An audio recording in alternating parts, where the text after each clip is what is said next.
Welcome back to The Lubber's Hole, a Patrick O'Brian podcast. I'm Ian. I'm Mike. And we're moving on now in our reading of the Patrick O'Brian novels. We've wrapped up Desolation Island, and this week we're reaching for Fortune of War. So, Mike, can you look back for us for a second at where our heroes had got to at the end of the last book, and maybe what's in store for us this week? Sure, Ian. Happy to do that. So Jack and Stephen and the crew of the Crippled Leopard finally made their getaway from Desolation Island. They bartered with an American whaler for tools and supplies, and Stephen had, let's say, helped sort of set up Louisa Wogan and Michael Harapath's escape from the Leopard and on to this American whaler bound for home. And in their possession was an intelligence poison pill, some false intelligence that Stephen had planted and that we hope will be carried to the Americans and ultimately provided to the French intelligence services as a little bit of payback for Stephen's earlier run-ins with them and as pay ahead or pay it forward for his hatred of Bonaparte. And we still have Jack and Stephen having to make a long way home. They have to make their way home. You know, I guess after they left Desolation Island, they had to have headed off to Australia, dealt with Captain Bligh, dealt with their convicts, and made it home. So their long trip home that they're limping along in the Leopard. And as we look ahead this week, they'll be getting a ride towards home, courtesy of another ship and crew.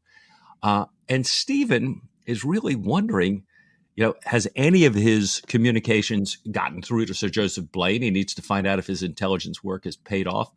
And Jack, as we join the opening pages here, is in desperate need of finding out whether his crew's cricket skills have deserted him.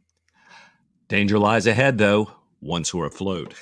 That's right, but not until we've talked about their cricket. This is going to be their cricket special. I can't wait. I love it.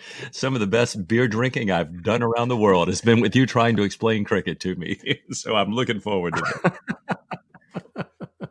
Well, I hope you've got a cold one nearby, Mike, because we might dig into that a bit later on. Well done. So this book opens not quite the day after we closed the page on Desolation Island, but we got the sense that the same adventure, the same journey, the same arc is continuing. And that was really nice, wasn't it? Having had a bit of a couple of long breaks ashore at the beginning of Mauritius Command, for example, it's great that our heroes are still at sea doing the thing that they're trying to do, still with the followers that we know well. We know that they're with Bondon and with some of the old Sophies and Surprises as well. Yeah, I love that feeling. Like you said, got interrupted by Mauritius Command, but that feeling before of, I turn the page and I'm in this, although I'm in a new book, I'm in another chapter of my continuing huge and wonderful O'Brian novel about Jack Aubrey and Stephen Maturin. It's good, isn't it? We've got the regular cast and crew, almost all of them anyhow, showing up in Pulau Batang, a station in the Dutch East Indies, doing their best, despite the terrible state of the Leopard, doing their best to act and look like a king's ship. They've got one remaining carronade, which I think they might have used as an anchor at some point on Desolation Island. That's right. And they're firing this in salute, and it doesn't sound like the most manly and kind of robust salute that you've ever heard. But anyhow, they're there. Everybody ashore is amazed to see them. However, there's an obstacle. As part of this long journey where they've been ashore in Australia, getting from Desolation Island to here, Steve has been ashore and he could not resist collecting an animal. They're trying to appear to be a respectable man of war, but they're so decimated. But Killick is working hard. And Jack hears Killick, obviously quite irritated. Killick, there, what's amiss? Which is your scraper, sir? The number one scraper. The wombat's got at it. Then take it away from him, for God's sake. I dursn't, sir, said Killick, for fear of tearing the lace. Now, sir, cried the captain, striding in the great cabin, a tall, imposing figure. Now, sir, addressing the wombat, one of the numerous body of marsupials brought into the ship by our surgeon, a natural philosopher. Give it up directly, do you hear me? And the wombat stared him straight in the eye, drew a length of gold lace from its mouth, and then deliberately sucked it in again. Pass the word for Dr. Maturin, said the captain, looking angrily at the wombat. And a moment later, Come now, Stephen, this is coming at a pretty high. Your brute eating my hat. So he is, says Dr. Matron. But do not be perturbed, Jack. It will do him no harm at all. His digestive processes. And at this point, the wombat dropped the hat, shuffled rapidly across the deck, and swarmed up into Dr. Matron's arms, peering at close range into his face with a look of deep affection. We have a look back to the sloth. Yes. Killick in his usual state, Jack taking command. Oh, God, it's good to be back. It really is. We're not the only ones who've missed them. There are people at home who've been wondering what's become of the crew of the Leopard, and the Admiral here in the East Indies station had given them up for dead.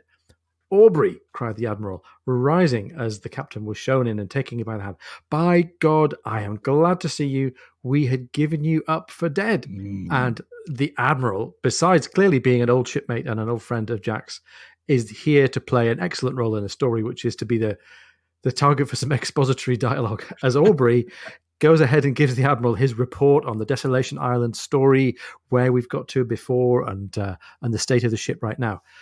And we've got to keep aware, I think, that Patrick O'Brien's doing a decent job making sure that the novels stand alone. He's doing a reasonably subtle job, I would say, at getting some of the exposition and some of the kind of character introductions into these opening few paragraphs so that the newbies to the canon get caught up to speed and the rest of us don't feel too much like we're waiting around. And we get some great dialogue from the Admiral here. He says, by God, I thought you had lost the number of your mess long ago, lying somewhere in 1,000 fathoms, and Mrs. Aubrey crying her pretty eyes out.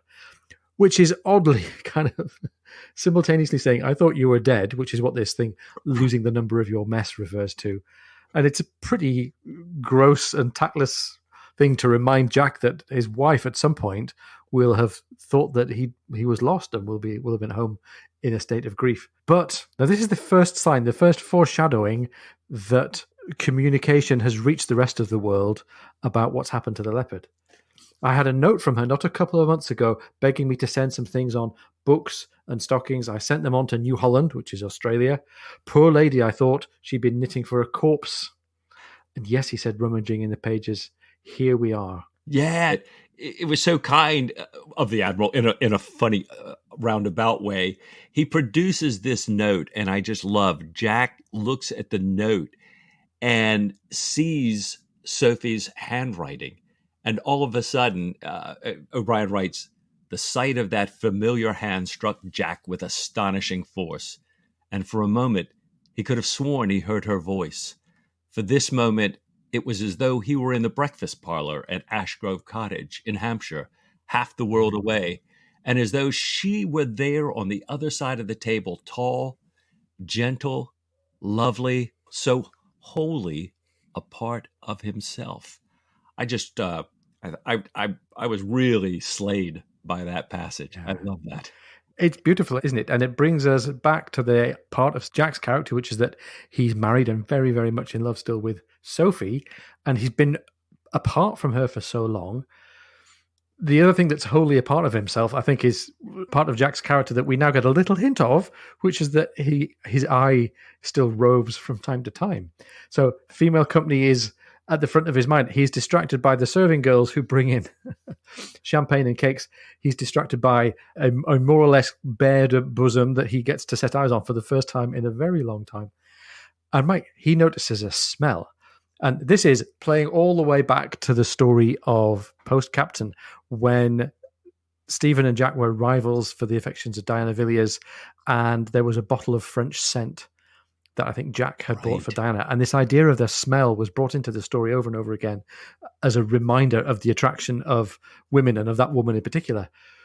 And Aubrey, as he's noticing this partially clad girl, notices that they brought with them a waft of ambergris and musk, perhaps of cloves too, and nutmeg. So he's getting an East Indies version of the scent of a woman. Well, I'm sure his physician, Dr. Matron, would be well pleased that his animal spirits appear to have aroused a bit here. Yes, indeed. Yes, indeed. After such a hard time getting from over there to over here. Yeah, for sure. And we're going to get turned around pretty quickly. The Admiral tells Jack there's a ship waiting to take him home. La Flèche, he says, that's the name of the ship. La Flèche is due from Bombay. Captain York has her. She just touches here. Time to pick up my dispatches. Then she flies home as quick as an arrow. As quick as an arrow, Aubrey. Yes, sir. Flèche is the French word for arrow, Aubrey. Oh, indeed. I was not aware. Very good, sir. Capital. I shall repeat that. So, so we know that Jack loves his own wit, but he's also a bit cloth-eared for other people's wit. Right. Even wit that's relatively simple, like the Admiral's. Well, but I love that the Admiral picked right up on it because, as Jack says, I shall repeat that. The Admiral says, I dare say you well, and pass it off as your own, too.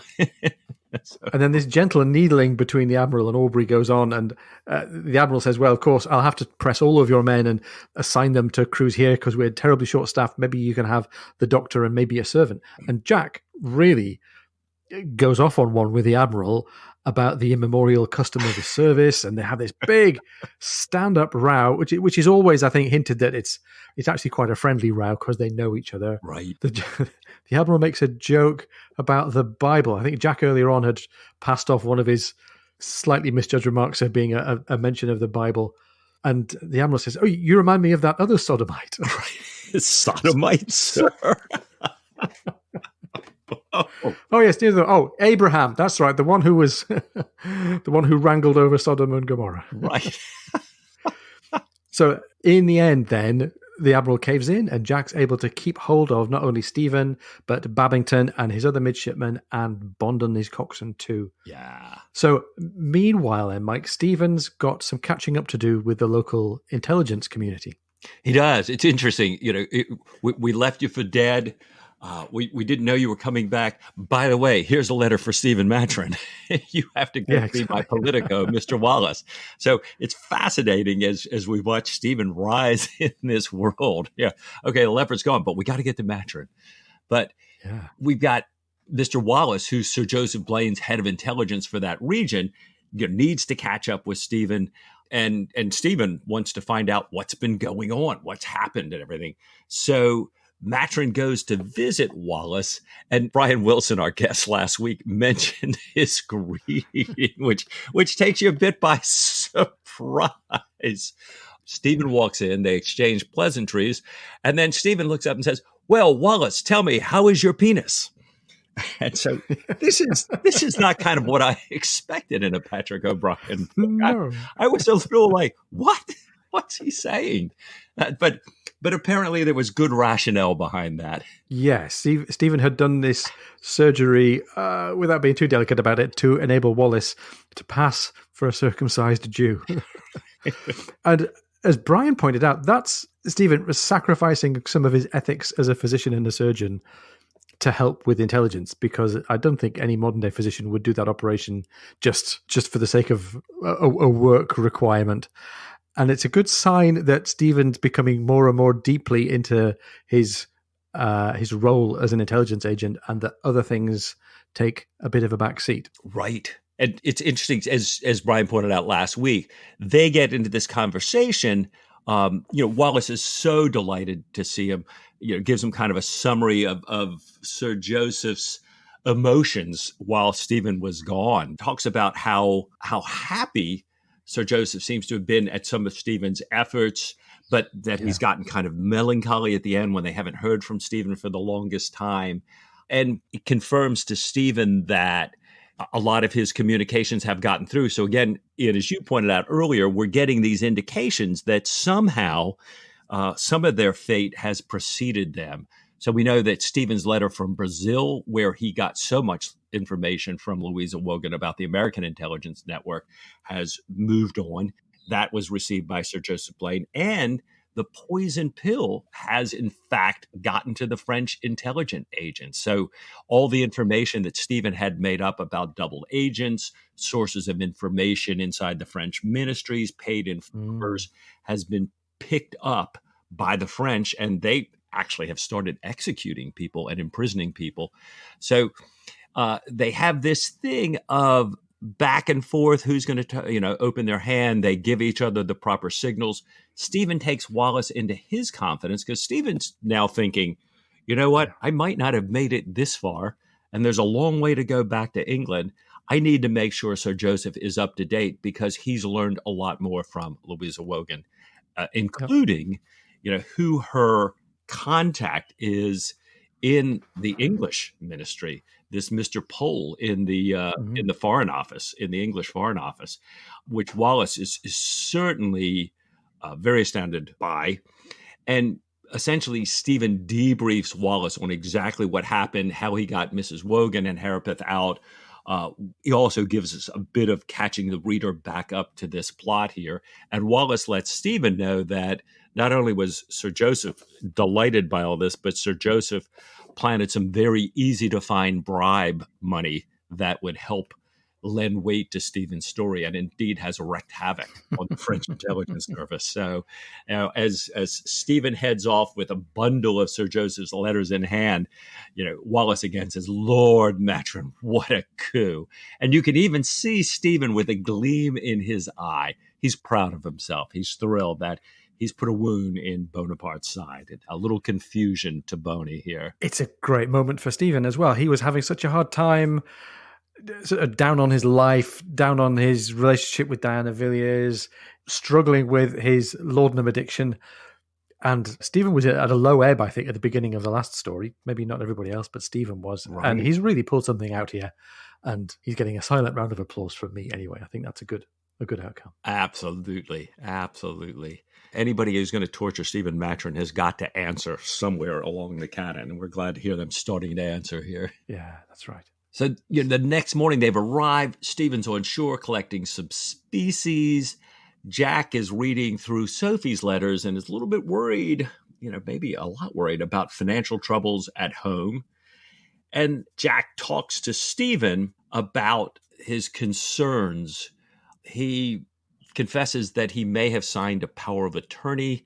He had a lot of papers that started Kimber working at home, and that he actually was in a hurry to get to see and didn't read through them before signing them. And Stephen really is appalled. But he gives him some good advice. He says, "Listen, Jack, if you brood upon it now without all the data or learned advice, you will do no good and you will make yourself sick. I know your constitution. Who better? It is not one that can withstand prolonged and above all useless brooding.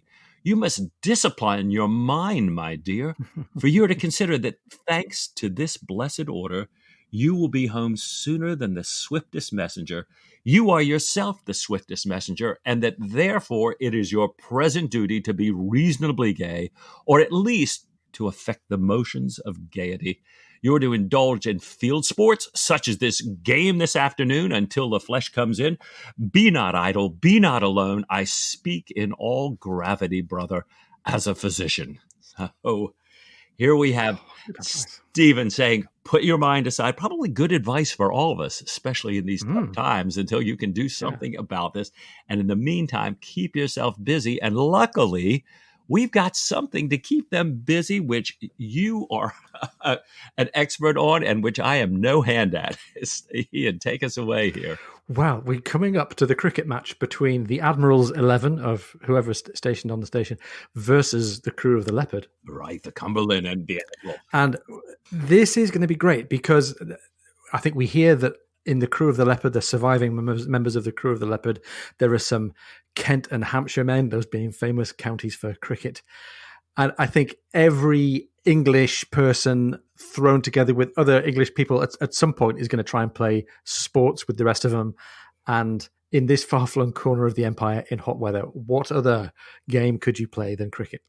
Now, Stephen's going to have to play a role in this, and already Stephen has a vague notion that he's going to have to equip himself with a bat. And of course, this is before the era of mail order or everybody having a bat in their kit bag. Stephen's got to go and cut himself and fashion himself a cricket bat, not perhaps having entirely the clearest idea of what constitutes a cricket bat. Right. When Jack first mentioned this upcoming cricket game to Stephen, Stephen's like appalled that Jack doesn't think that he plays. And he, I think in proof of that, brings back his own bat that he's been onshore collecting his specimens, and he cuts this down from an upas tree.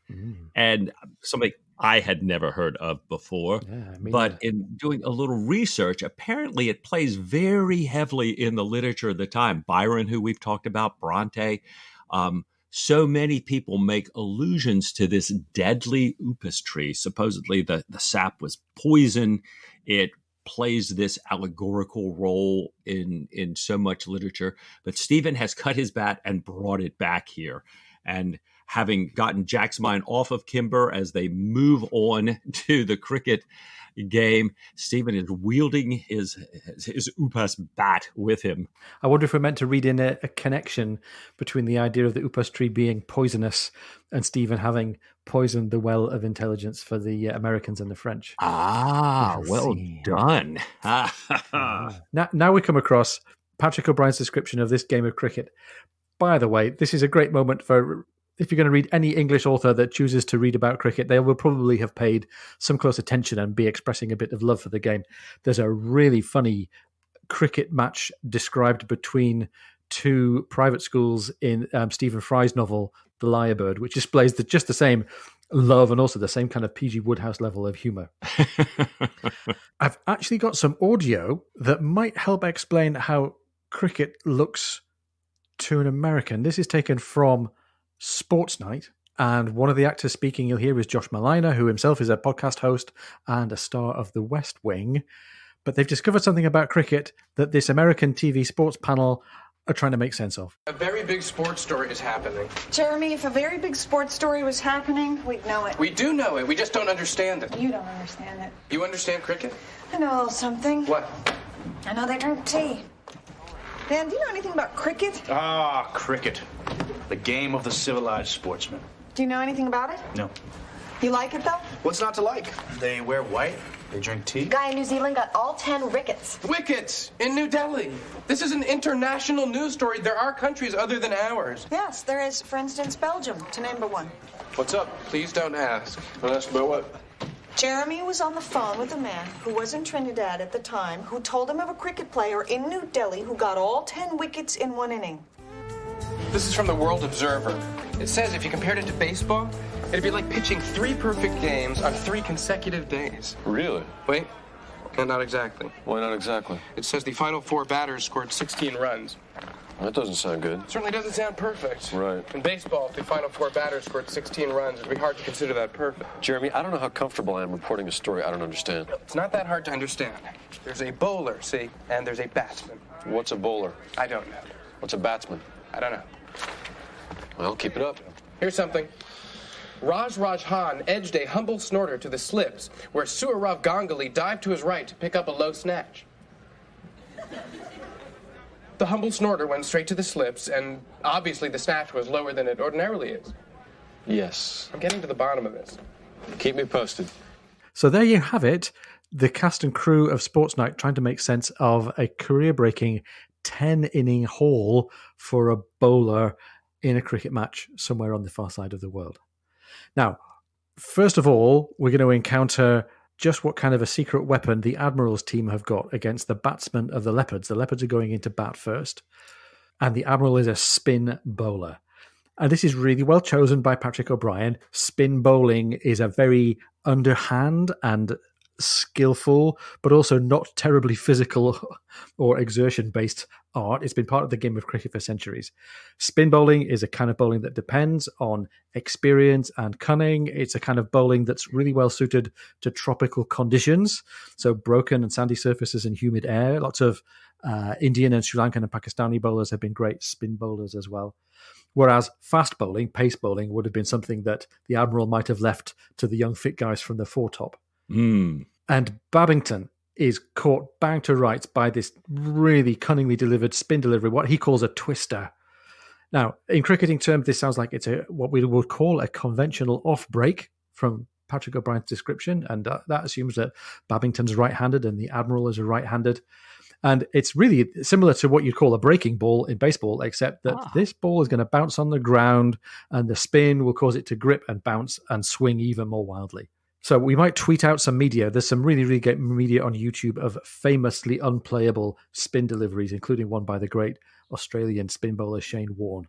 Now, it's no coincidence, I think, Mike, that the word spin is used to describe political machination or manipulation. Right. I don't know whether that was from originally from baseball language or from cricket language, but cricket fans, I think, sometimes can't quite decide whether spin bowlers like the Admiral should be the object of reverent admiration or some kind of suspicious horror. Although I'm pretty sure where most Aussies see Shane Warne, that he's the former. So Babington's wickets tumble. First ball, that's called getting a duck. He's made a duck. Their opening batsman is supposed to linger there and bide his time and then score runs by kind of dogged attrition, but Babington's out first ball. And he said here, Babington returned downcast. You want to watch the Admiral, he said to Captain Moore of the Leopards Marines. It was the most devilish twister you ever saw. And then we get this really great moment of Captain Moore. It says here, he walked off with a wealth of contradictory advice pursuing him. You want to dart forwards and catch them full toss. Oh, I'm going to play safe for the first hour and wear him out, says Moore. You need to knock him off his length. That's the only way to play them lobs. So everybody on the crew of the Leopards got some advice for poor old Captain Moore. And I don't think, Mike, this is just cricket. This is any bunch of sports people, especially male sports people, but, this is how guys behave in a sports setting. When you walk out to bat, as I have done only on a couple of occasions for an amateur cricket side, this is a pitch-perfect description of what you get. And replayed, I'm sure, before the bat and after the bat endlessly that evening. Absolutely. No, what you should have done there, no, you should have kept your head still. No, you should have put your front. No, you should have played the defensive. No, don't play a defensive. No, pitch it right. So all kinds of contradictory advice. Really, really funny. Really well observed. Stephen can't quite get the same advantage of observation. He has managed to cut himself this bat. He got called away to go and spend time with Wallace. So he hasn't had much time to see really what's going on. He hasn't had much time to test out his hypothesis of what cricket's all about and what they might expect from him. Stephen is thinking of the closest analogy he can get, which is hurling. And if you are one of the 2% of Lubber's Hole listeners who are from Ireland, then A, God bless you. You're welcome. God bless you. You're welcome. And B, get on social media. Get onto facebook.com/Lubbers Hole or get onto @HoleLubbers on Twitter and tell the rest of the world what we need to know about hurling and the connection that Stephen might have made. Let's just say that hurling involves bats and balls, but almost no other attribute of cricket. So he's summoned by this midshipman, Forshaw. Wallace himself isn't very impressed. How grown men can think of playing bat and ball in this weather, says Wallace. I cannot tell. Oh, come on, sir, says Midshipman Forshaw. The Admiral's skipping up and down. We're in a dreadful way. Mind the branch, sir. 9 wickets down. That means their side is bowled out all but for one remaining batter. 9 wickets down and only 46 runs. Mr. Byron got a duck and so did old Hollies. You are our only hope. Obi-Wan. Your only hope, Obi-Wan. And then we have some nice broad jokes about how Stephen really doesn't get cricket. Right. He'd asked somebody earlier on, is the objective to beat down the wicket at the other end? And somebody had said, yeah, that kind of thing. He goes out to the crease. The umpire or somebody says, should you like to be given a middle, which is code for, would you like us to help you line up your batting position with the middle of the wickets, the middle of the stumps? And he kind of hitches up his trousers and says, no, I've already got a middle. Thank you very much. And then we get Stephen's one moment of cricketing glory, which is just high situation comedy. Patrick O'Brien says he dribbled the ball towards the astonished cover point, which is a fielder who's about halfway to the boundary. He dribbled the ball towards the astonished cover point, and running still, he scooped the ball into the hollow of his hurley, raced on with twinkling steps to mid-off, about another 20 degrees around the pitch and a bit closer to the wicket this time. There checked his run amidst the stark, silent amazement, flicked the ball into his hand, tossed it high, and with a screech drove it straight at Jack's wicket, shattering the near stump and sending its upper half in a long, graceful trajectory that reached the ground just as the first of La Flèche's guns, saluting the flag, echoed across the field. Oh, so that's the end of the cricket match. We never find out, in true sitcom style. That's it. Blackout, cut, cue commercial. Let's just say, I don't think Stephen's going to be invited back as a ringer in the side anytime soon. So, and then just as quickly as we arrived in the port, we're off again because La Flèche is here. That means that the Leopards, those that are going home with Jack, have to pack, they have to board, and they have to find their place as almost passengers in the new ship's company. Yeah, we're about to get on board La Flèche. And I wanted to pause for just a minute. O'Brien does such an incredible job of foreshadowing, and he sets up these themes within themes within themes. And there's just one I wanted to start watching here, Yeah. Ian, that we've got this midshipman Forshaw who's come to find Stephen, and we keep getting these references. So when he comes to find Stephen, Sir called a scarlet young gentleman from the Leopard an absurdly beautiful child called Forshaw, who had always been very kind and protective towards Dr. Matron. I found you at last. This is where Ian gets lead up to a minute ago about, you're our only hope. But he describes that he's sort of run all over the island here. I ran to the hospital. I ran to Madame Tintine's. And calm yourself, Mr. Forshaw, said Stephen. How came you to think I should be at Madame Tintine? Or am I saying that correctly, Ian, would you think? Let me think. In my knowledge of pronunciation, then the list of Indonesian brothels is not high on the list. Right. That's what I have no idea. How you're pronouncing it sounds just fine to me. And I'm so upset, given the way it's spelled, that I may trip in a very funny way. So, Madame Tintine's, how came you to think I should be at Madame Tintine's, Mr. Forshaw asked Stephen. And you are never to go there yourself either. But this absurdly beautiful child, and we'll hear more about Forshaw as we go on. And as Forshaw gets with him here, he says, "May I carry your Hurley?" And he picks up this, Stephen keeps talking about how this is the heaviest bat made from the deadly umpas tree. And so this deadly bat, this thing that in so much literature foreshadows death, we've got Forshaw carrying it here, and we're also calling out themes of Forshaw and beautiful and innocent and everything, which we continue to strike here. So just to put a bookmark in and see what happens here. Jack, in writing to Sophie, talks about Forshaw as a good boy, far prettier than his sisters, though no doubt adolescents will soon cope with that. Yeah. And also, I think we're invited to see Forshaw through the eyes of the crew as well. And for lots of the crew, he's just this very charming, engaging, high-spirited youth.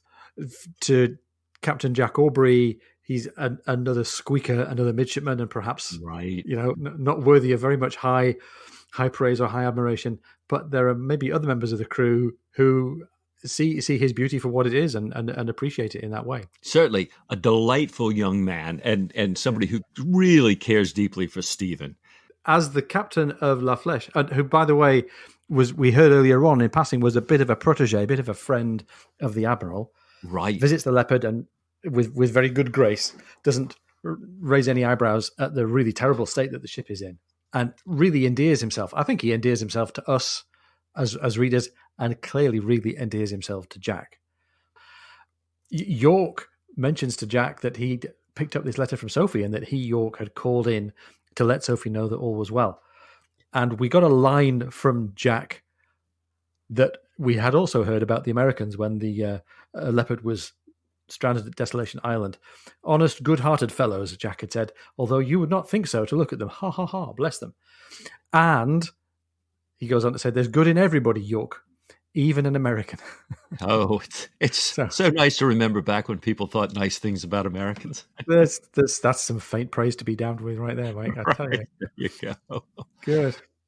And we therefore learn that Stephen had managed to be successful again in his coup. And we also hear that Stephen had to use all of his powers of persuasion to get Jack not to pursue that American whaler anymore, because they encountered it further on their voyage.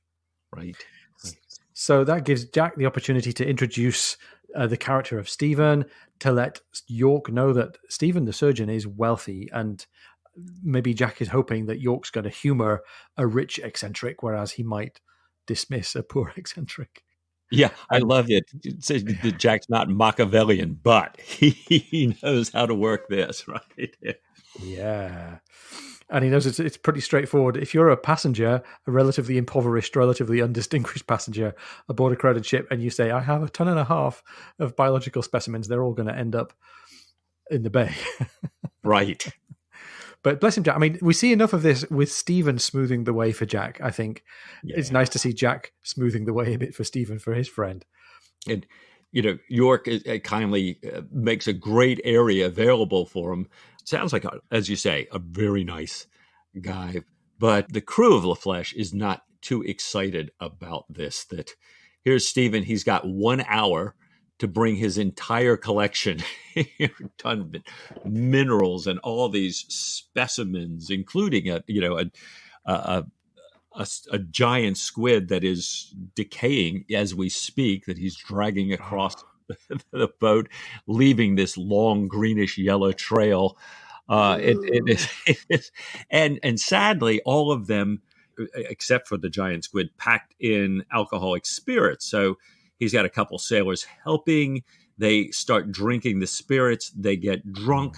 They're dropping some of his precious albatross eggs. Things are not going well, and Stephen is at his wit's end trying to deal with this. To the extent even that Stephen fails to recognize the significance of the invitation to come and dine with the captain, and B, heaps dismissal upon disregard because he commits this major breach of naval etiquette. When somebody comes along, the master's mate says, "Captain's compliments." He begs the favor of your company at dinner, having had to silence all the drunk sailors first. Right. The young man reminds Stephen, and that will be in 3 and 20 minutes, sir. And Stephen's not really thinking, I think, when he goes off the handle and says, "I can't possibly leave my collections tossing to and fro. They can't possibly be secured before nightfall. Pray tell the captain with my compliments that I shall wait upon him another time. You, sir, put that down this minute." Now we get to meet a character who's going to be important for a couple of our shipmates. That's Lieutenant Warner. Lieutenant Warner shows up to back up this master's mate and remind Stephen of the imposition of this invitation to the captain's cabin, and says, "There must be some mistake. It is the captain who invites you to dinner." And, "My dear sir," says Stephen, "you see the state of affairs, this purgatory. Surely you must perceive that it's impossible for me to abandon even what is already here, let alone everything still upstairs. First things must come first." And Mr. Warner, I think, is at first willing to be diplomatic and says, "I'm sure this appearance of disrespect is unintentional," and referred to natural curiosities in an unfortunate manner. And Stephen, this reminds me of the dressing down that Stephen gave to an admiral in St. James's. Oh my gosh! Not very many chapters ago. "You are importunate, sir. You are indiscreet. You oppress me with your civilities. I beg you will go about your affairs and leave me to mine." "Very good," said the first lieutenant, swelling and growing even more rigid. "Your blood be on your own head." Ooh. So, Stephen, if Stephen ever had a copybook aboard La Flèche, he's blotted it right now. Yeah. This is not good. And I love Jack immediately goes to the rescue, and he just gives a master class on kind of meeting people where they are and who they are. He knows Stephen. If it had been anybody else, Jack would have completely dressed them down. But he goes down, he dismisses the drunken sailors, he starts helping to tie things down, and starts an almost casual conversation. "Stephen, you are in a sad way, I see." "So I am too," cried Stephen with these bestial goths, "these drunken Huns all about me. I could weep from mere vexation. So much to be preserved, so much already lost. Would you have another piece of string in your pocket at all? And there was that prating fellow that would insist on my dining with the captain of this vile machine. I sent him about his business, told him to go trim his sails." So you should take us in with Jack's reply, which I think is just brilliant. "Hold fast," called Jack. But Jack's remembering the immemorial custom of the service and remembering what's going on in the rest of the ship. He recruits Killick and Bondon to come and help out. He says to Stephen, "I should take it as a particular favour if you were to come. York has asked you out of kindness to me. It would be a most unfortunate beginning to the voyage if there was any appearance of slighting him." And he's even heard earlier on that Stephen had uttered this throwaway remark that if only there was some decent string, he could be tying all of his samples up into a parcel. Right. And here come Bondon and Killick, ready with the string. Yes. So gently take Stephen in hand so that he can be quickly put into a uniform jacket and have his hair brushed and be presented just in the nick of time in the captain's cabin. And meanwhile, at least there are a couple of trusted leopards to take care of Stephen's samples. And thank you, Jack. Thank you, Jack. Well done. And Stephen, to his credit, jumps right in line, promises to behave well, and goes to meet the captain most graciously. So I just thought this was genius. And to have Killick and Bondin, who Stephen knows and trusts, dismissing the drunken sailors. I just thought that was, talking somebody down off the ledge. It was really well done. Killick had that little scene in his mind where he just knew what was going to happen to all these horrible things that were going to happen to the doctor, and Jack has averted all that. And we get these characters established now of Warner, who is a bit of one for standing on his authority and a bit inclined to be grouchy and dominating, which is probably in the character of a long-served first lieutenant. And we've also earlier on had the character of York as somebody who's got a bit of diplomacy and a bit of nuance about him. And it might be interesting to see how those two characters develop as the Leopards and our heroes spend some more time with them aboard La Flèche. So I think there's some dinner to be served in the captain's cabin, Mike. Maybe this is a moment for you and me to go and serve ourselves with a little light refreshment while our listeners chew on a corner of ship's biscuit, and we will be right back after this short break.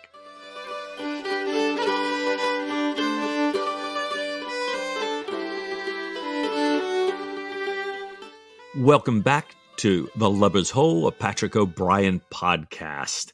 We're here talking about Fortune of War, and we had just left our heroes heading to dinner with the captain. Not only with the captain, but also with Warner. And I think, Mike, we start to see, as the story goes on here aboard La Flèche and as they're at sea, we start to see a bit more about the character of Warner, who's not entirely comfortable in his skin and is a bit of a prickly personality. Yeah, he seems to be a little bit of an enigma in a way, in that he is just driven to move the ship as quickly as possible through the sea. He is all about punctuality. He's all about doing things the proper way. Stephen even later notices in the gunroom, and Warner, being the sort of the top officer in the gunroom, sets kind of the emotional tenet and sets the scene for the gunroom. It's not a happy place where everybody banters about.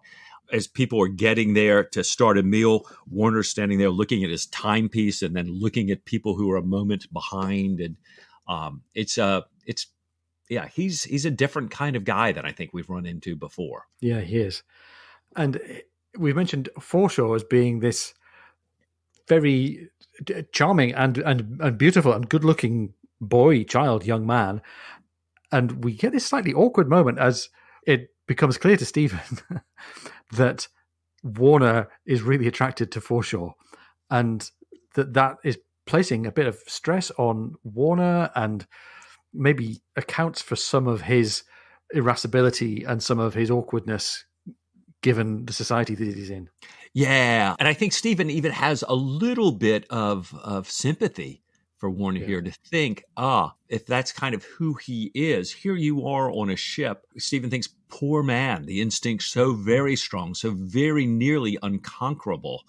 Small wonder he should be glum. He even goes on to say, I'm astonished that such men do not consume themselves entirely. A hard fate to be shut up day after day with such a longing in a ship where everything is known and where this must not be known. Where there must be no approach to an overt act. So, Stephen, what insightful guy. Yeah, exactly. How he studies humanity in this, as we going back to Jeremy's discussion, in this kind of laboratory, the social psychology experiment of the ship and the personnel. And I like O'Brien's portrayal of Forshaw as well as not entirely perfect, because this kid is a bit chatty and drops in these rather lewd remarks about Madame Titine's, this house of male entertainment, when they were back ashore. And later on, Forshaw is called into the cabin, as Aubrey often summons his midshipmen to find out where they're up to with their observations and quiz them on their astronavigation. And this innocence even gets Forshaw into trouble with Jack. The midshipmen are recounting this idea that perhaps Abraham was a very good man, a corn chandler, since somebody had said Abraham and his seed forever. Right. And Jack thinks he's being taken a rise out of here, and he turns to Forshaw. Mr. Forshaw, what's going on here? Abraham, sir, says Forshaw, whose spirits had recovered with their usual speed. Oh, he was only an ordinary wicked Jew. And Jack fixed him with his eye. Was Forshaw making game of him? Probably, judging from the innocence of his face. Well, poor kid, or maybe he was, being a bit of a wise guy. Bondon, seize Mr. Forshaw to the gun and knock me that rope's end. And later on we get Forshaw struggling with the after effects of getting a bit of a beating across the behind for cheeking his captain. My strong suspicion was he wasn't cheeking him at all, that this is what he had heard somebody say, or this was kind of a prevailing opinion about Jews in general at the time with a certain number of people. We've heard Canning talked about before. And it's such a shame that his innocence it just makes him so noticed on the ship here, so noticed by us, so called out by O'Brien. Later, when they get north of Capricorn, the midshipmen with Jack are all stargazing, and Stephen comes across and it says Forshaw's high young voice could be heard piping about the Southern Cross. Even still, O'Brien's taking these little moments to call attention to this beautiful child. And Forshaw does what children often do, which is to repeat phrases and ideas that they've heard in the mouths of adults. Right, exactly. Without much judgment or without a filter. Hence the thing about Madame Titines earlier on. Hence the thing about Abraham being, only an ordinary wicked Jew. So, poor little Forshaw. Yeah. So, we've got this slight awkwardness starting to build among the ship's company, and especially with regard to Warner. Mike, we've got two of our favourite set piece episodes here. We've got a dinner in the captain's cabin, and then we're also going to have dinner in the gun room. Right. Let's talk about dinner in the cabin first of all. So Captain York, who is a bit of a high liver and a bit of a sort of generous and fairly philosophically minded fellow, he's doing his best, I think, to be a generous and welcoming host. He does. He tells Stephen that he's sorry that his invitation may have been a little ill-timed, getting his collection all in place and everything. Jack takes that time to engage in a little of Jack's only mirth, saying, that the doctor did not trust all his eggs in one basket. Ha ha ha. So it's where there are dozens of baskets, albatrosses, petrels, penguins, eggs, everything. But and Aubrey gets choked on his own mirth. But as O'Brien describes, as Stephen watching the captain, and the captain watches Jack affectionately, Stephen, O'Brien says, noticing this, warmed to the captain of the flesh. So here is Stephen going, you like Jack, you like his little ways. I think I'm starting to like you as well. That's pretty nice. That's right. And it goes further as York reveals himself to be this very cultured guy, this reader of, dare I say it, reader of novels. Right. And Stephen and Jack notice that he's a big reader and that he loves music. He's a big fan of Richardson. He's really encouraging Maturin and Aubrey to try, to borrow his novels. He mentions, let me entreat you to launch into Pamela again. Pamela, novel by Richardson. Grandison, I can't quite so heartily recommend, but I believe that even Dr. Maturin's understanding of human nature might be increased by the first two. Pray take the first volume of Pamela with you. It is just above your head. And we get this nice little English class moment of the kind of the teacher, in this case, York, with his collection of books and references and translations on the shelf, distributing his book collection among the learners at the table. Yeah, and interestingly, this is a book that Diana has recommended Stephen before. Yeah. And Stephen, I think, is pretty amazed that here is the captain of this ship with an entire library in his cabin, a library which automatically goes below deck, disappears. They've got it all, I guess, set up on pulleys or something so that when they clear for action, his entire library is preserved. God, that's the ship I want to sail on. I love that. And so Stephen's got another connection to the captain. We've got it just sounds like a pretty neat thing. And we have this great scene where then the captain and Stephen and Jack are talking about novels, and we can guess sort of where Jack's going to come down on novels here, right? Well, it's especially nice to read, given that Patrick O'Brien is having a little joke at his own expense. Exactly. As being a novelist. Exactly. It's great. So it's like the film reflecting on the filmmaking, reflecting on the filmmaker. Here we are folding back on itself here. Jack says that he never could get along with your novels and tales. And he says that he had tried one once that an admiral had recommended, and the admiral, had sailed with Cook. And you can't say fairer than that. And the captain kind of indulges him and says, well, that is the best qualification for a literary critic I've ever heard of. So he asks Jack, well, what was the name of the book? And Jack can't even recall it. He says, but it was a small book in 3 volumes. And it was all about love. Every novel I've ever looked into is about love. And I've looked into a good many because Sophie loves them, and I read aloud to her while she knits in the evening, all about love. This is Jack the teenager. He's going, oh, yeah, all this wooing and kissing and sighing. The Princess Bride. Is this a kissing scene? Yeah. Oh, but I love York. York says, he's a big fan. Yeah. Referring to Jack's all about love. What else raises your blood, your spirits, your whole being to the highest pitch, so that life is triumphant or tragic, as the case may be, and so that every day is worth a year of common life? When you sit trembling for a letter, when the whole of life is filled with meaning double-shotted, to be sure, when you actually come to what some have called the right true end, you may find the poison ridiculous and the pleasure momentary, but novels, upon the whole, are concerned with getting there. And for that matter, what else makes the world go round? Woo! He's a romantic. Oh, this is. I'm with you. And I'm sure Stephen is thumping right along, part of him, the non-enlightened part, right? And Jack goes on to make his own connection. He said, well, maybe love's not the only thing that raises your spirits. What about hunting? What about playing for high stakes? And York is having none of it. Maybe he indulges him a bit by saying, well, maybe love is a kind of war, and hunting and deep play, well, maybe that's just another obvious connection you pursue in love. And if the game is worth engaging at all, you play for very high stakes indeed.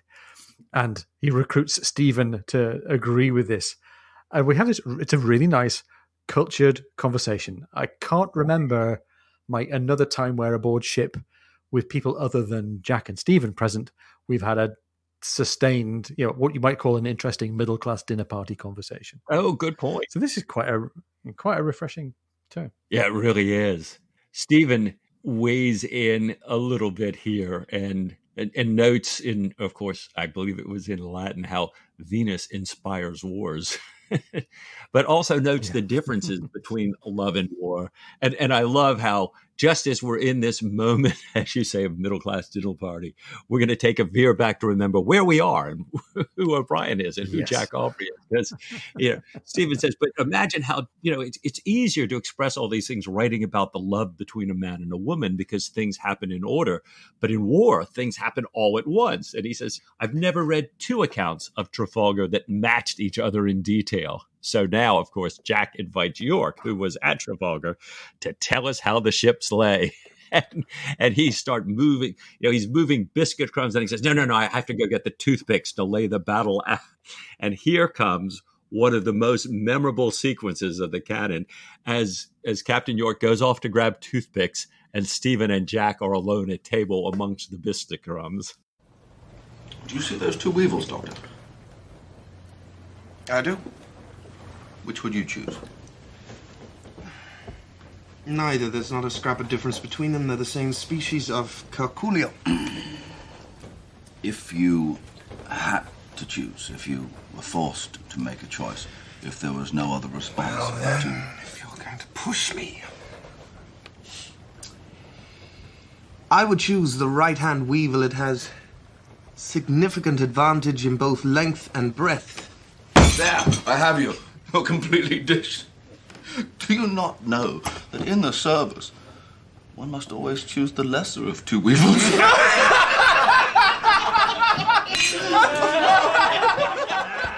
So that's an Aubreyism. We look out for Aubreyisms. It's a Russell Crowe alert, meaning that we've picked it out of the movie. But it's also a great example of Stephen managing to kind of cling onto the coattails of these naval conversations and also giving Jack the chance to play on his own pretty lame wit. But the rest of the company clearly loves it. God love him too. He's just Jack being Jack. I love it. And I think even some of our dearest friends from long ago, I remember Kathy saying, "Oh, right, you're doing the O'Brien books. Remember, always pick the lesser of two evils." So the other nice thing about this moment, as we've all got ashore and we're in the world of culture and good living and safety, is that Jack and Stephen can talk about Sophie and Diana on an even keel without this being an awkward or a difficult conversation. And we hear that actually Mrs. Wogan had passed on the message to Diana, and Diana had then written to Sophie that Jack and Stephen were still alive and that we're safe. And Jack and Sophie are both very grateful to Diana for this and vow never to say another bad word about her. And maybe, Mike, this is a little bit the turning of the tide. Diana's been, maybe all but the very beginning of Post-Captain. For most of the rest of the time, Diane has been the antagonist to Stephen, the romantic antagonist. And maybe we're starting to see, as readers, we get a little bit of what it is about her that is nonetheless really compelling for Stephen. Yeah. And for Sophie to go from saying how she's a light woman to now come around. And I hearken back to that because not to be a spoiler, but we'll hear that line again. We certainly will. Yeah. And Stephen writes this in his journal, writing to himself. He says, "I'm absurdly pleased. Herapath said of his Louisa Wogan that even when she was lying with other men, she had remained his friend. And either he or I observed that deep friendship, as men understand it, is rare in women of the common sort. So I like to persuade myself. I easily persuade myself." And he's making the connection. He's kind of drawing an inference between Louisa Wogan's attitude and Diana Villiers' attitude. "I easily persuade myself that Diana Villiers retains a friendship, even a tenderness for me." Yeah. God, Stephen. We can only hope. We can only hope. He's torn. Well, he's not torn between two loves, but we're reminded in this journal writing about his two loves, Diana and Catalonia. Yeah. He's also writing there that Wallace has given him an update on the situation in Catalonia, and Stephen is convinced that he is the perfect man to go in and help because there are all these different movements for independence, movements that if they could be brought together to work against Bonaparte and to work with the British government, could really help turn the tide and, more importantly, in Stephen's mind, perhaps set up independence for Catalonia. So I'm just noticing something here. We've had 3 different messages for Stephen that are reassuring and sort of re-energizing. We've had York, the fan of the romantic novel, who's saying love conquers everything and propels the world. And we've had Sophie and Jack saying Diana's done a good thing and she's got some of your interests at heart. And we've got Wallace saying, first of all, your intelligence coup was successful. And second of all, there's this great situation brewing in Catalonia that you and only you can help with. Those are 3 really great messages for Stephen. Well spotted. So true. So very true. And by God, after the last couple of books, he needs some great messages. He really did, didn't he? Yeah. We've got to move on. We've got our set pieces of the captain's dinner. Now the gunroom dinner. I love this. Oh, it's great. And we're going to get one of Patrick O'Brien's favourite dialogue tricks that we haven't heard for a while, which is a phonetically described Scottish accent. And I still can't decide whether O'Brien's got a bit of a snobbish thing against Scottish people, because I think he says 2 things when he writes out the Scottish dialect like this. First of all, he says the Scottish accent is hard to follow, and it was clearly hard to follow for the other members of the gunroom. And in this case as well, McLean, the surgeon who has the heavy Scottish accent, is not an easy person to get along with. He doesn't have much personal hygiene. He's personally quite awkward. He's a bit of an introvert, but he has this strong Scottish accent. So I think there's a bit of a superiority complex over Scottish people in the mind of Patrick O'Brien. And he's also presented in this quite blunt way. And I think I've read in other books that the dialogue of people of Scottish extraction is quite direct and blunt and a bit forceful. So it says here that the ship's surgeon McLean said little and ate noisily until he turned to Stephen and said, "I hear your books," adding something that Stephen could not catch, the accent being so strong. But, judging by the young man's expression, the words were obliging, so Stephen bowed, murmuring, "You are too kind. I believe you're a naturalist yourself." And I don't think I can do justice to all of this without sounding like somebody doing a really bad Kenneth McKellar impersonation. But McLean goes on to describe all the bird and animal species that he'd learned with his dad, and that anatomy had been his joy from that day to this. But I won't use the accent here. The Scouty Allen and the Cloaky Doo seemed not to convey to Stephen the precise idea of what the species was. So he and Maclean get to talking Latin and get to exchanging Linnaean names. And I like this final point that says, they were deep in the cecum of Monodon monoceros. Cecum is an obscure corner of your intestine. They were deep in the cecum. So a little bit of a visual metaphor there. They were deep in the cecum of Monodon monoceros when Stephen, becoming aware of a silence, looked up and met the delighted grin of Babington and Byron. "We've just been boasting about you, sir," said Babington. "We said you could talk Latin to beat a bishop, and these fellows wouldn't believe it." Yeah. I do love this, that, we've got our Scot, and one of these days we're going to have to invite our Scot, one of our Scottish friends on to read one of these scenes, because it's beautiful. You were talking about O'Brien and O'Brien's view of the Scottish, that we've got a little bit later in this conversation. Maclean is talking about, having heard that Maturin is Irish, is talking about his dislike for the English, which he assumes Maturin will share. Yeah. he just goes on and on about them. And Stephen, of course, says that it's that Stephen had no great love of the English government and its dealing with Ireland. In fact, he had actively conspired against it, but he was deeply attached to individual English men and women. And in any case, he did not like anyone to abuse the country but himself. "You are mistaken, Mr. Maclean," he said, in supposing that the English have no generals. Maclean had said, that they're all Scottish. All the good generals are Scottish. He said, "They have, and the truth of the matter is that all of them who accomplish anything, such as Lord Wellington, are Irish. Much the same applies to the writers." Now, Stephen's going to go and hang out with Maclean now that they've made this connection over a heavily accented Latin. It runs very quickly from a conversation over dinner to, let's sit down and catalogue the specimens together. And thank heavens that specimens did finally get taken care of by Bondon and Killick, and thank heavens that there's room in the hold for them, and thank heavens that Stephen's got this otherwise fairly unappealing personality in Maclean to come and help him. Now, we get a bit of foreshadowing. Mike, I don't know if you've seen those kind of TV dramas set in hospitals or in the firehouse or in the police station where somebody at the beginning of the episode is very clearly set up to have something terrible happen to them. "Oh, yeah, put those life insurance documents away, hon. I'll sign them later when I get back from work after another safe day on the shift with farm machinery." It's like, right. We get a bit of foreshadowing, and we get a bit of foreshadowing here from Patrick O'Brien of a particular matter that's going to be of importance to the crew of La Flèche very soon. So let's just break this down. The animals and the bugs in Stephen's collection are preserved or are going to be preserved in spirits of wine. Number 2, Mr. Maclean likes smoking his pipe. Number 3, Mr. Maclean's not welcome to smoke his pipe in the galley because they don't like officers and upper class types hanging out in the galley. So he has to go find someplace else to smoke, and smoking is remarked upon as being generally against the ship's rules and customs. Maclean's spending a lot of his time happily dissecting and cataloguing the spirit-soaked, spirit-preserved specimens, and both he and Stephen are showing themselves out to be pretty awkward, introverted, sort of unhandy types who are likely to get carried away and not pay attention to their environment. And even Stephen points out that this is perhaps not an entirely safe way to go about things, warning Maclean not to lay his pipe against the spirit jars and risk burning up the collection. We have Maclean, we have a ship, we have spirits of wine, and we have lit pipes. I'm just going to leave that there for a moment, if that's okay, Mike.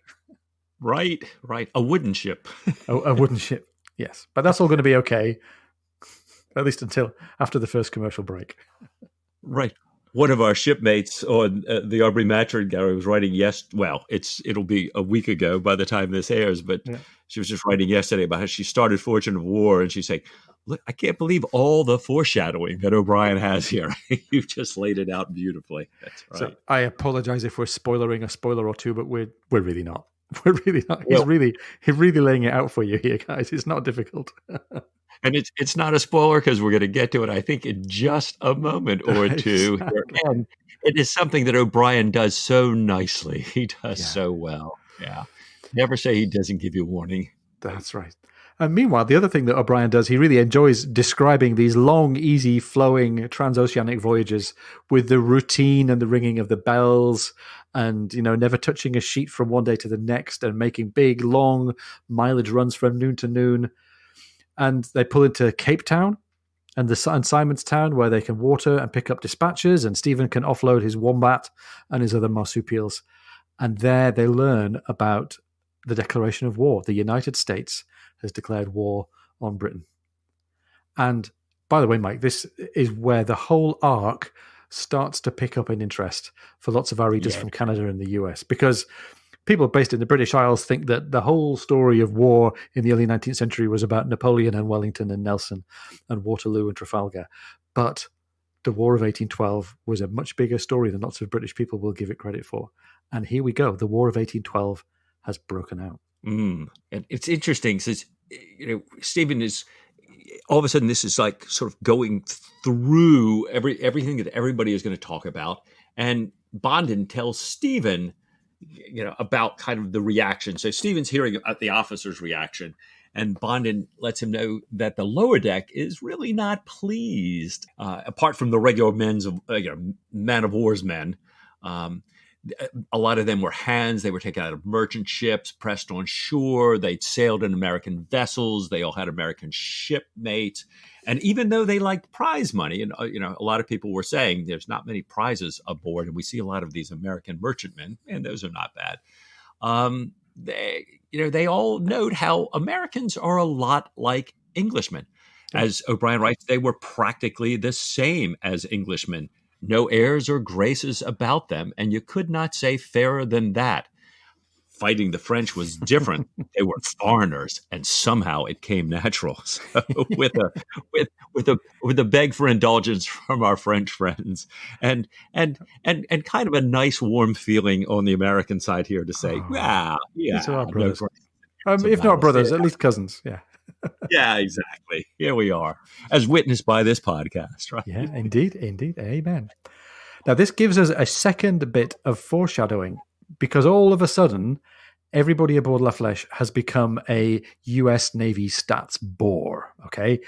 The whole ship has become this talking shop about what if and how heavy are their frigates and what guns do they fire and what are their captains like and how well shaped up are their crews. And even the urbane and charming Captain York has become a bit of a bore, and Stephen notices this.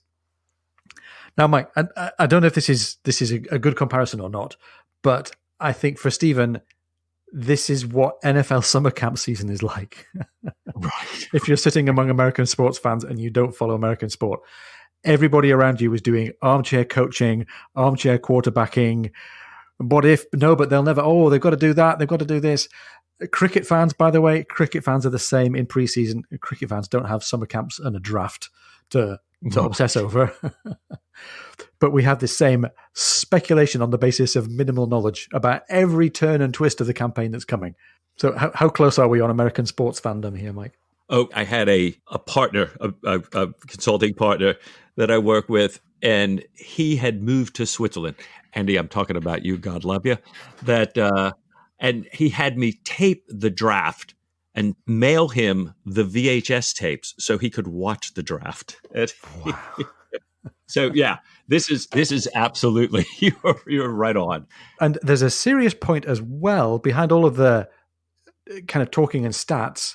We're let into the slight sense of complacency that the Royal Navy has. They're pretty certain that with no ships of line on the American side against the Royal Navy's 100 ships of the line and history of victory all the way back to Camperdown without very many defeats or setbacks, taking, burning, sinking the enemy in the mass or in detail wherever he floated, they're all a bit hasty, I think, and they're writing off the American Navy as being no cause for concern at sea. And besides, they only had 8 frigates. Right. Heavily armed, but only 8 frigates.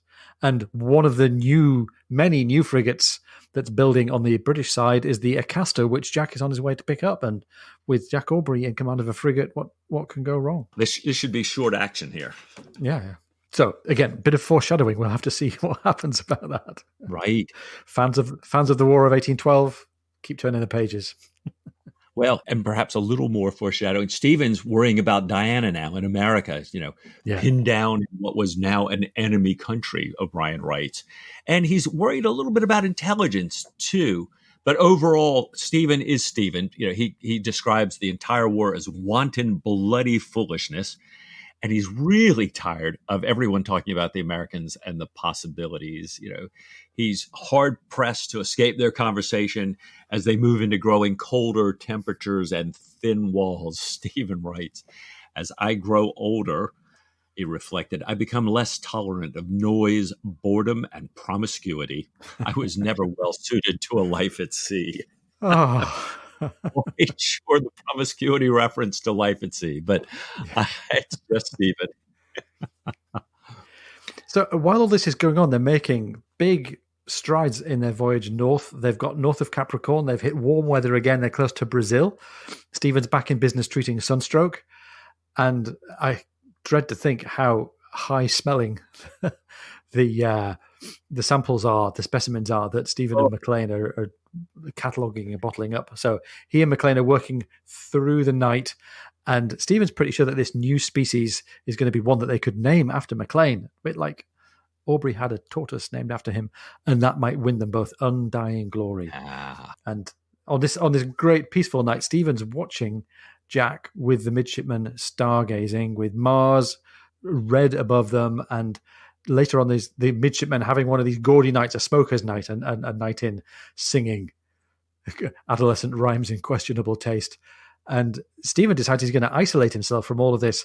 He jams wax into his ears, and then O'Brien writes, "His next impression was one of extreme, general, incoherent violence. Jack shaking him, pulling him bodily out of his cot, shouting, 'Fire! Fire! The ship's on fire! Get up on deck!' He could see almost nothing for the smoke, but snatching up a book and a writing case, he followed Jack's fleeing lantern along the deserted orlop to the forehatch. The whole deck was aglow with a rosy light reflected from the smoke and the sails. An occasional tongue of flame could be seen above the main hatchway." So we've got this incredible scene. Hoses are there. People are half naked running around. He tries to dart back down to his cabin, and the scorching smoke is driving him back. And now flame is shooting up from the cabin skylights here. The sails, the rigging, they're all on fire and falling on deck. Everything is started up here. O'Brien writes of it as an omnipresent roar as the main fire took an unconquerable hold. The men started the pumps. They're running from side to side. They're all looking at Captain York. And York tells them, starboard watch away, easy there, leopards to the blue cutter. Everybody's into the boats. The captain and the lieutenant and the gunner brilliantly fire off their cannons, because once the fire reaches them, they will fire off randomly, and they point them so that they're not going to hit any of their own boats.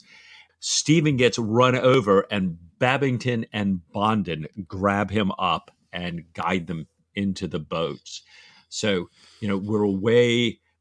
It's certainly a different scene than Grant and the folks all drunk jumping into the boats in our last book. Oh, yeah, good comparison. Yeah, that York is the last man over, and the boats pull away. And what we hear here at the end of the chapter, Ian, what does O'Brien tell us? He says, "Presently they rested on their oars and gazed back at their ship. They gazed and gazed with never a word, and in half an hour she blew up, a vast, crimson, lasting flash that grew with enormous speed, covering the sky, followed by a total darkness and the sound of timbers, masts, spars, plunging from the darkness into the empty sea." Wow. It was all going so well up to that point. I know. That golden days. And now here we are. They've got a handful of leopards in the blue cutter in the middle of the Atlantic, in the blazing sun, somewhere off Brazil, in the middle of the night, in what may well be not very well provisioned boats. Nobody had any chance to put this together. What happens next? I think we might have to find out next time, Mike. What do you say to a little bit more Patrick O'Brien next time, Ian? Mike, with all my heart.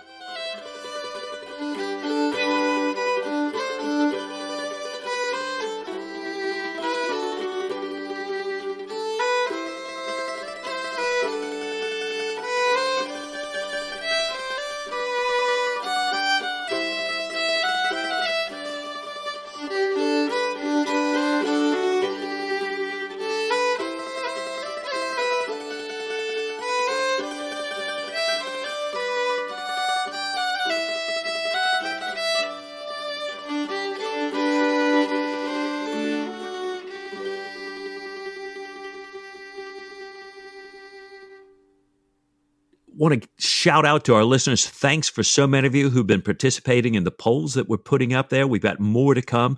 If you haven't answered our poll questions yet, we just want to get your opinions about the show, know a little bit more about how you're listening to it, how you're using it, and always looking for your feedback and suggestions. So follow us on Twitter at Whole Lubbers. Follow us on our Facebook page, The Lubbers Whole.